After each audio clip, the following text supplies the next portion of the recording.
बेचैन अभी रहू तनी धीरा तनी वॉल्यूम बढ़ाओ पहले बजत जो गिरा पूरा झोंकंतम होइल सरंतम मजा ला होली त्योहार के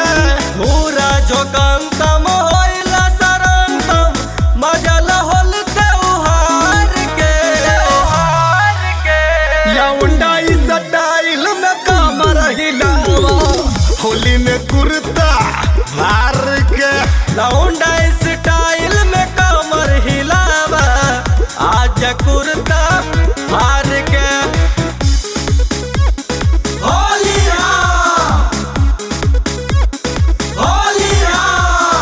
Music by Arya Sharma.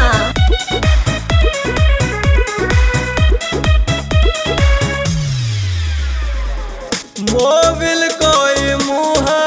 में न पोतेगा पिया है तो नाली में न लौटेगा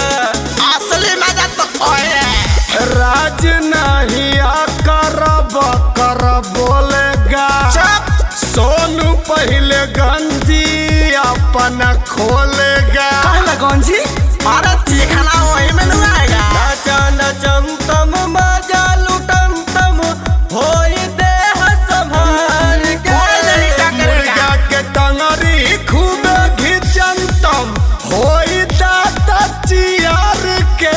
व्यवस्था टाइट रहेगा बस आप लोग बोतल लेके आइए और बैठकी लगाइए लौंडा स्टाइल में कमर हिलावा आज कुर्ता फार के लौंडा इस स्टाइल में कमर हिलावा होली में कुर्ता पार के